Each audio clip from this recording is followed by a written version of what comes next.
Thank you for staying with us, everyone. Tonight, we turn our focus to developments in Kano politics and the growing debate surrounding the non-confirmation of the Nigerian Electricity Regulatory Commission appointments by the Senate. It's been more than a month since President Bola Tinubu had written to the Senate seeking confirmation of the appointments of Engineer Abdullahi Ramat as Chairman and CEO of NERC. However, since then, the Senate has not acted on the request. There were claims in some quarters that the leadership of the upper chamber collected a whopping sum of $10 million to frustrate Engineer Ramat's appointments. But the Senate has denied allegations that its leadership received such money to block the screening and confirmation of the nominee. Now, this issue has stirred discussions across political and policy circles, raising questions about the balance of power, political interest and implications for governance, and regulatory efficiency in the power sector. To help us unpack these issues, I'm joined by Alan Hassan, an APC chieftain and policy analyst, for some insights into this developing story. Mr. Hassan, good evening to you. Thank you very much for joining us on Politics Tonight. Good evening, Jumoke. Thanks for having me. Thank you for joining us. So let's begin with the issue at the center of public attention, which is the delay in the confirmation of Engineer Ramat's appointment. So from your understanding, what exactly led to this situation? Would you say this delay is procedural, political, or perhaps a mix of both? So it's a cocktail of issues. First of all, I would like to start by saying the National Assembly, the House of Representatives and the Senate are institutions that we hold dear to our mind. We protect and defend it to preserve our democracy. In the same vein, we must ask for accountability from individuals. Jumoke, if you remember, the last time I was here, I was defending the president against a group of northern group, another group, saying the president is sidelining the northern Nigeria. Yes, I remember. In appointments. Yes, I remember. Yes. So I am here to open up to you today that the problem with the appointments in the north are the northerners.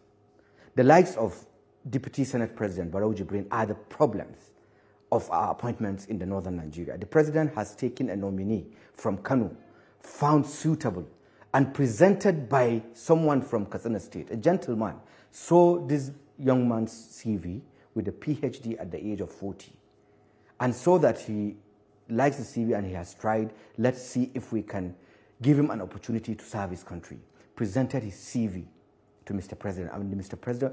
President was impressed and now sent him to the National Assembly as a nominee to chair National Electricity Regulatory Agency. His first degree was second-class upper, electrical engineering.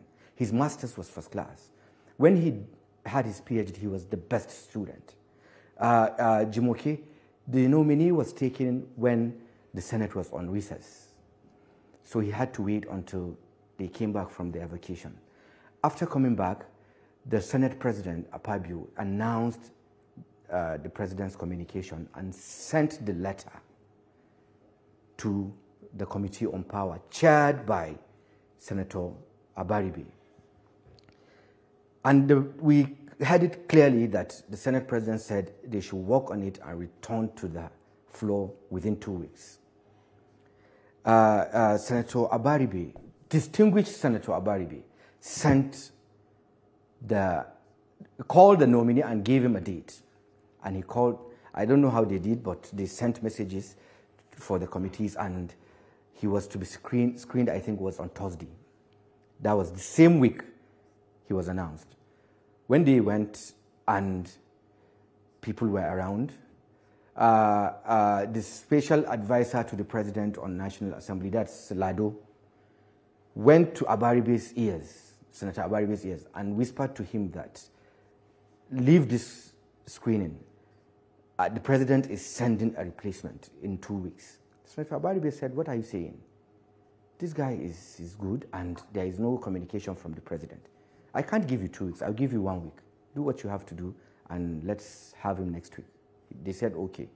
He told the young man to leave, that they have not formed quorum, and next week, Tuesday, let him come back and be screened. He went back, was screened, unanimously approved by 42 members of the committee.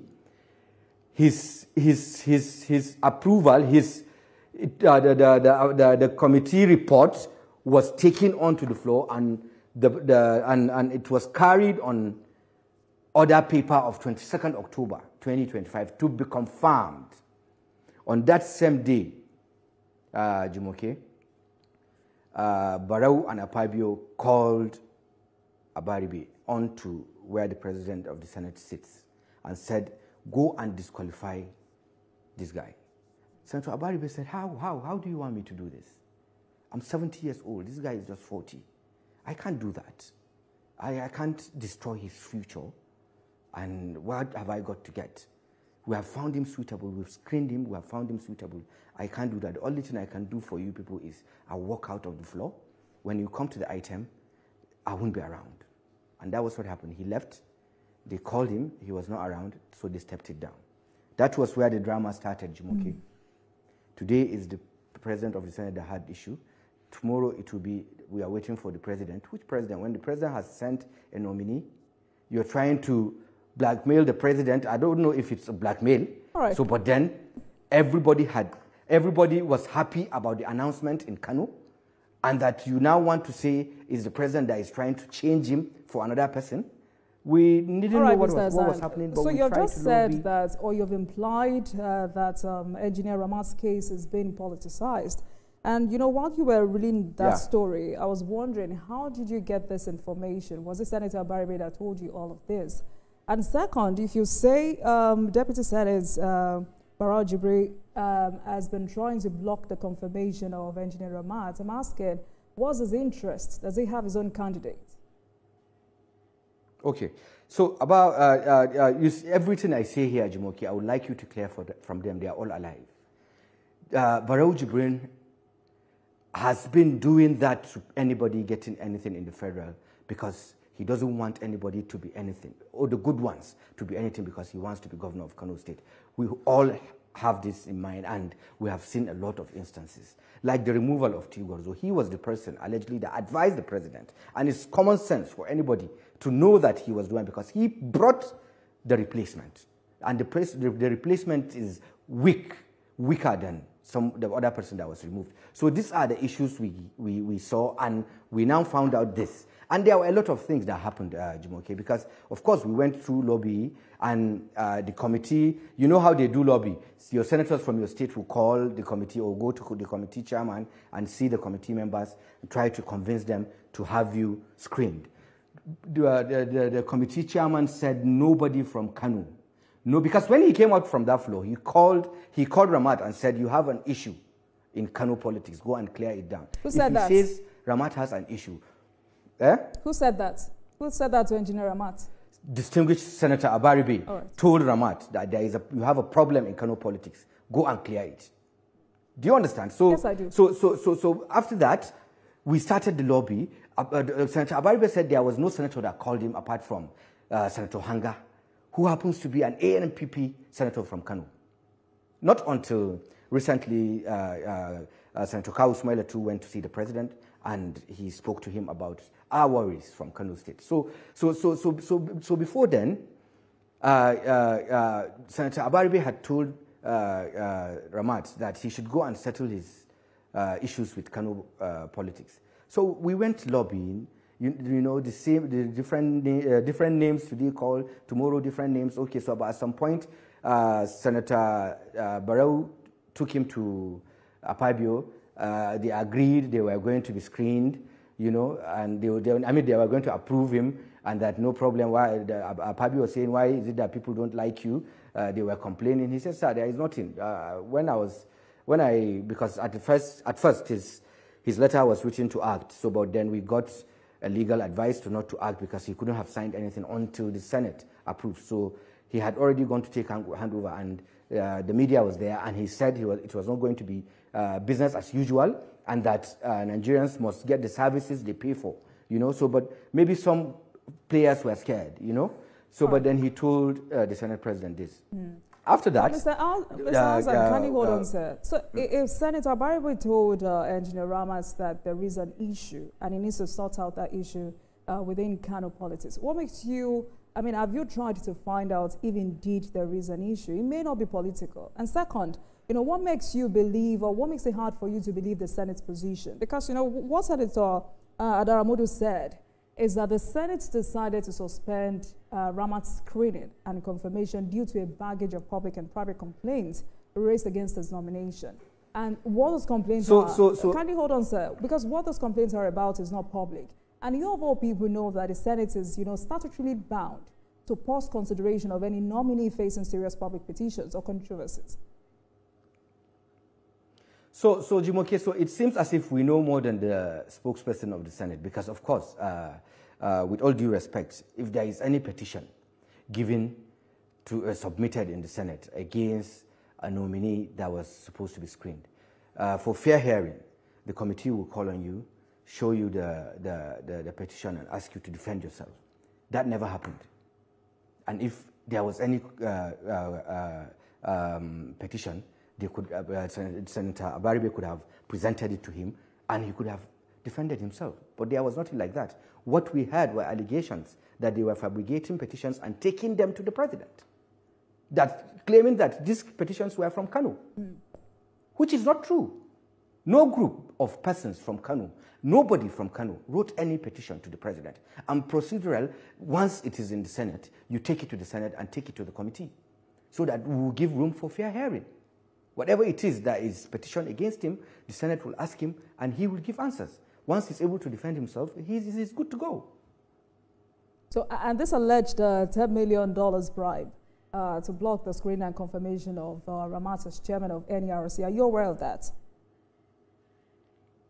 Yeah, it's something we heard too. It's an allegation we also heard. Right. And we don't have facts on that, but it's an allegation we had. So, but there were a lot of times that the distinguished Deputy Senate President tried to say things that will make you confused, Jimoke. When they were going to Bayelsa, he told Ramat when they were going to Bayelsa that I was going to speak to the president and make it and just clear you because I think there is a problem. He said, okay, I'll be going to Bayelsa. When I come back, I'll send somebody to the president. They came back from Bayelsa after receiving the governor of Bayelsa. The next morning, he called Ramat to the assembly. He was in the plenary. He said, when you come, call me. I'll come out. He went, he called him, Jimoke. The Deputy Senate President came out and told him, I couldn't convince the Senate President. He's hell-bent on you being removed. I don't know what happened, but it looks as if at this point there is nothing I can do. Is it that there is so much money in that commission? Ramat now says, sir, how? That people are overrating this place. We are a commission, we are a regulatory commission. We don't even have procurement. So people are overrating a National Electricity Regulatory Agency. I think you are not getting the right information, sir. Because what is it I can do by the law? I've read the act from A to Z. What is it I can do by law by myself is just employment. Apart from employment, whatever it is that is a decision I'm going to take, I have to get more than 50% of my commissioners. And there are like, I think, 6 or 7 commissioners. So there has to be a deliberation with his commissioners before they agree on doing anything. So he explained to him and he said he doesn't know what to do. Then the senator, this is the catch. Senator Barona asked him, is it only an engineer that can man the place? Ramat now said, no, sir.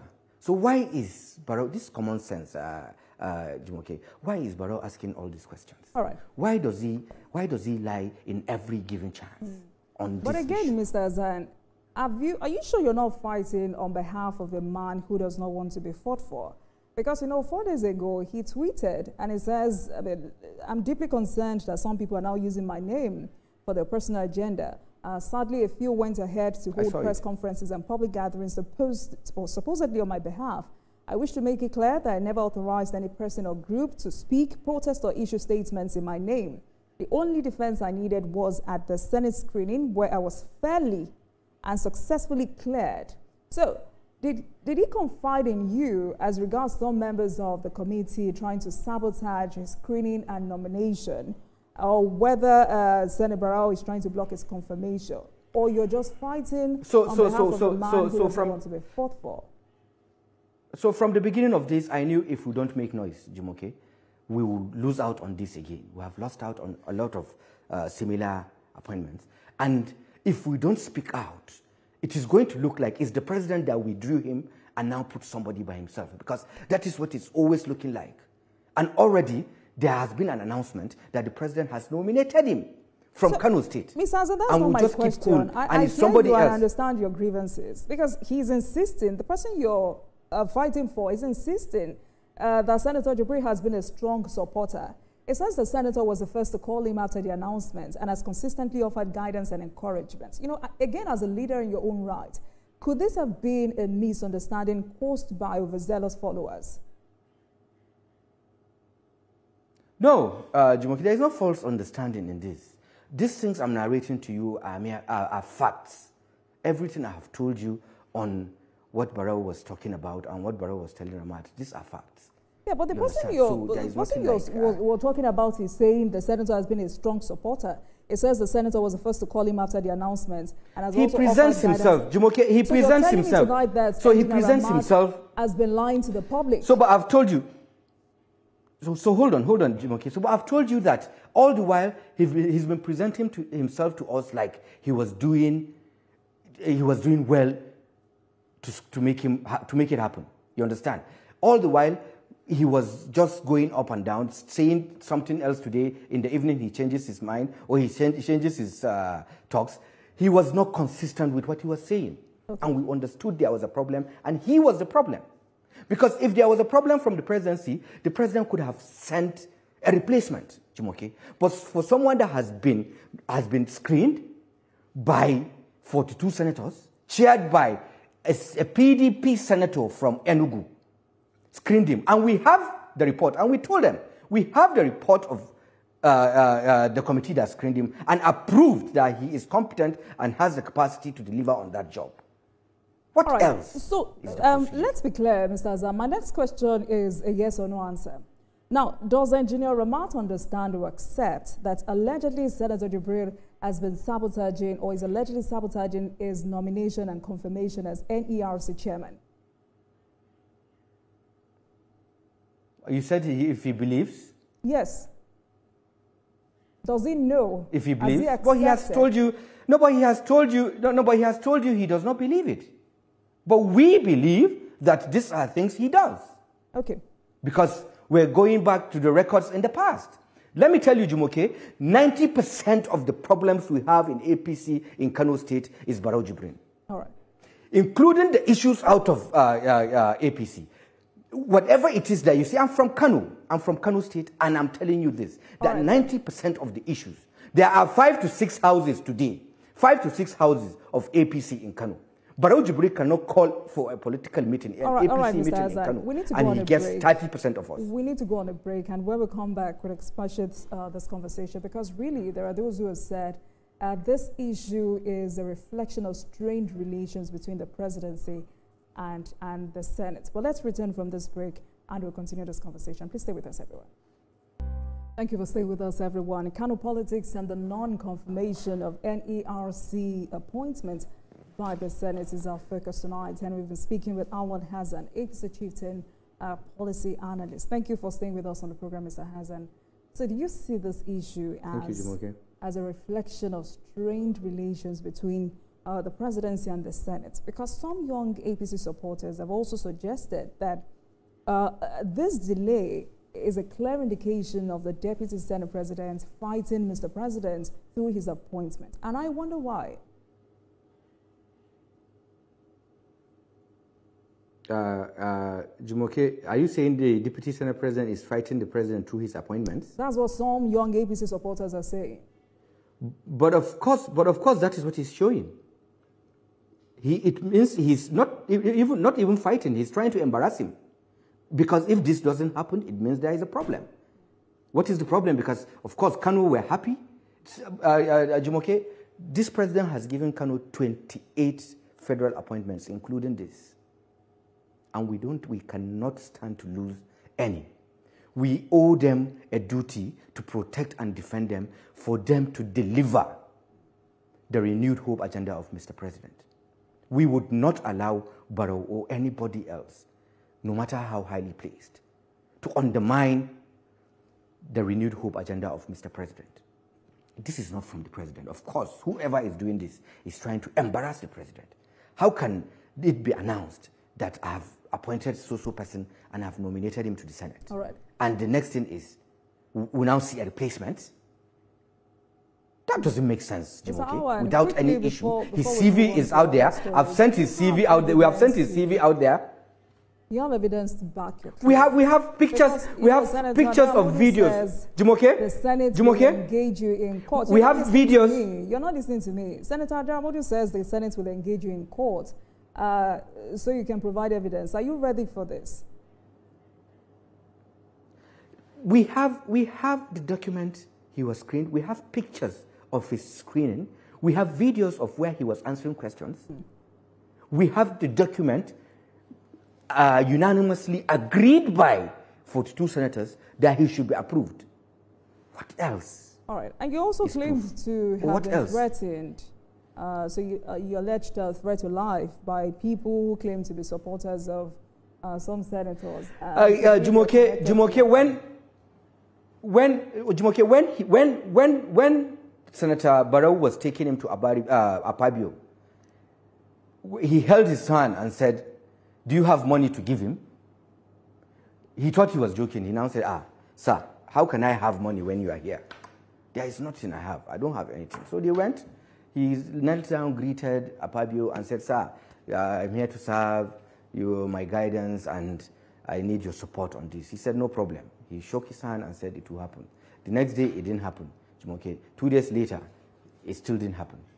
Ramat went to Barrow and said, "Sir, what do you think we should do?" He said, "Go and look for money." That was what he told him. He went, searched, and see what he can get. He got about 75 million naira, which is $50,000, and took it to him and said, "Sir, this is what I can get." He said, "This will not do, but I will make Lado book an appointment for you with the Senate President, so you can go and see him." In hearing that, he hurriedly rushed to a member of the House of Reps that is from Kano, Honorable Ababuchi. He went to him and told him, "Sir, see what my problem now. This is what I have. But then they are saying it's too small. How can you help me?" Honorable Bichi said, what do they mean? How can you give money? Keep your money. I will take you to the Senate President, and I will make him clear you. Your appointment is Kano's appointment. Your appointment is our duty to protect you. I will use my colleague in the Senate, Senator Yayi. I will take you to the Senate President, and you'll be screened. Don't worry. That was on a Sunday or Monday. Then the issue of House of Reps closing up for 1 week came, and Honorable Bichi became very busy. That was why it couldn't happen last week. Before then, on Thursday, Barrow called him to the assembly and said there is nothing he can do, that Apabio is insisting that he won't give him, that he's going there to steal money, that there is a lot of money in NERC. What sort of a thing is this? And you don't want us to speak. So when someone speaks the truth, he's stubborn. Right. Is that what people say? What does this say? And of course, that's what people say. Hold on, Mr. Azan. You need to also listen to me. What does this say about the current political climate in Kano State? It's tensed. It's tensed. Because people are angry. He has done this so many times. There are so many allegations on him on such things, I've told you. When this thing started, a lot of people came out and said, "I'm victim." This person will say, "I'm a victim too." There is tension in Kano. Why? Because you think the national leadership of the party must step in at this point? I think it's time to.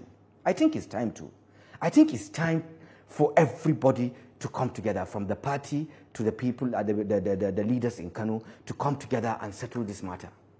It is very important. All right. Why? Because the person that is supposed to be leading and the person that should have taken the mantle of leadership is destroying the party. Allegedly, he is the one occupying these office. allegations, Mr. Azan, because I mean, beyond but I'm a politician from Kano. I get that, and beyond these allegations you've raised tonight, Kano politics has always been toxic. To date, there is the Kwankwaso Ganduje on ending political battle for supremacy. I mean, it was just last month, the Kano State government took former Governor Ganduje to court, accusing him, his two sons, and several associates of mismanaging public funds and, unlawfully taking control of the state's stake in a major project. And now supporters of the Deputy Senate President and those of Dr. Nasiru Yusuf Ganawa, and you have those of Murtala Sule Garu engaged in a war of words at the weekend over this same issue. How do we ensure that this does not escalate? So, someone needs to step in and show leadership. And that someone is what we don't have in Kano today, Jumoke. We need leadership in Kano. There is no leadership from the political class to the administration. There is no leadership in Kano. If there was a leader in Kano or there were leaders in Kano, we couldn't have had two emirs in the past 2 years. There could have been a settlement between the emirates and now come to the political cycle. Leaders need to own up to their positions, come together and sit and resolve this. But of course, our ulamas are on top of things. They came to town yesterday trying to meet the president. I don't think they have the opportunity, but everyone has stepped up now, and because the political climate in Kano is tensed. Another concern is that disagreements between the executive and the legislature are becoming more frequent. What does this say about the current political coordination within the ruling APC? Does this suggest internal cracks or healthy checks and balances? There is no internal crisis in the APC, Jumoke. We are fine. Nothing is wrong. In fact, we're getting governors coming in. Can't you see Bayelsa was in last week? Another governor is coming end of this month. We will have another governor by December. I don't want to mention names, but the APC is fine. We're concrete with standing, and the president would win his election in 2027. Hold on, Mr. Hassan. It makes me laugh when APC chieftains say there is no internal cracks within the APC. Delta people were still here last week, accusing Governor Borowere of trying to take over the party. His supporters are sidelining them and bullying them. So why do you consistently say there is no cracks within the party when it's glaring? So usually, usually, this is a natural issue, Jumoke. Whenever a governor defects to a party that already has 100% structure, and a governor is coming in because you don't have the government in the state. So a governor is coming into the party. There has to be negotiations and there has to be arguments. There will be challenges. It is natural. It will happen any day, but it will be resolved at the end of the day. I'm sure the Honorable Minister of Aviation is on top of his game and things will be fine. Okay. We'll come back to that. But, from your perspective as an APC chieftain, how can the party ensure that national interest is not undermined by internal power struggles? Should party leadership play a stronger mediating role in such disputes? Absolutely. Party supremacy should always sanction its members on sabotage. Our issue in the APC is dog eat dog. It is the members of the APC that tackle the APC. I'll give you an example. It is the very good example of Ramat's issue. Senator Abaribe, distinguished senator, I always want to call him distinguished Senator Abaribe, is from Enugu and a PDP member. He has stood his ground, Jumoke, to make sure that Ramat is screened, as is announced and approved, because they have screened him in the committee. This issue is being sabotaged by an APC Deputy Senate President. All right. What do you make of that? So the party needs to come in, sanction its members that are sabotaging the renewed hope agenda of Mr. President. Right. I want to take you up on other matters. But apart from that, because many APC youths have. Apart from that, Jumoke, we are fine. All right. APC is concrete on ground. We will win our elections, but we also need Kano. Why we're saying this out is we don't want to lose Kano. Kano alone, if we unite ourselves, Kano alone will give us more than 2 million votes. Do you understand what I'm saying? You say you're fine. It's not easy in an election to... Please go on. I say it's not easy. It's dangerous for an election to now look away from 2 million votes. We won the elections in 2023 with 1.8 million votes. So if we unite ourselves in Kano, everyone come together and we find leadership, which the national leadership should address. Once we unite ourselves in Kano, we will get nothing less than 2 million votes for Mr. President in 2027. But with this kind of character and attitude of Barrow, we would never get what we want. All right, let me take you up on other matters, because many APC youths have expressed frustration on social media about what they described as a flawed reward system in your party. I mean, we saw some pattern during the last administration where many of the APC's young members took to social media and to open letters to complain that, despite their years of mobilizing, campaigning, and grassroots works, they still struggle to get recognition or access to meaningful positions. How would you respond to this growing sentiment among young party members? So young party members are like Oliver Twist. I've always told you, Jumoke, they always want more. But I assure you that there is no government. There is no government in this country that has ever appointed, in public offices, that has never appointed young people, male and female, into the position of powers. No government has ever done like this. At least you find nothing less than 35% of this government, or maybe 40% of this government are young people. No, we can count them. I don't know if you want us to count, but we can count them. Go ahead.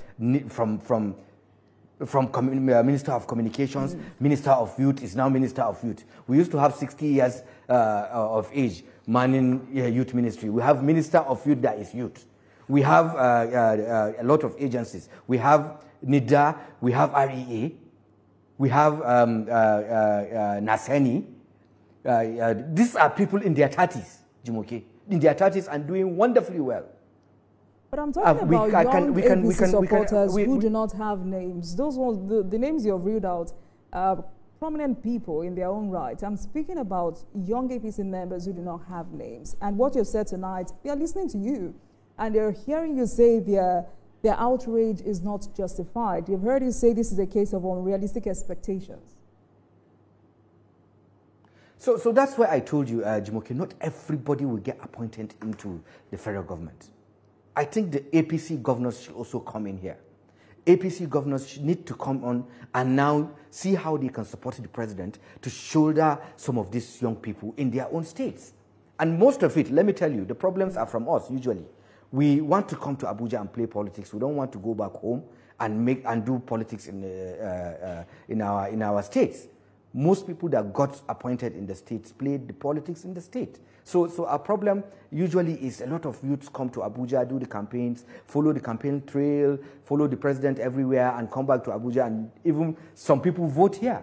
You understand? How can someone from Osun State or someone from Kano State, for example, okay, let's give an example of an APC state. Someone from Katsina State that did everything here in Abuja, followed the president on campaign trail, voted here, and he's from Katsina State. How do you expect the governor of Katsina State to support him? So quickly, he doesn't know quickly, Mr. Azam, what reforms would you personally advocate for to make APC's internal reward and recognition system more transparent? How can the party ensure that those who work hard during campaigns are not forgotten after victory? Quickly, so we can go.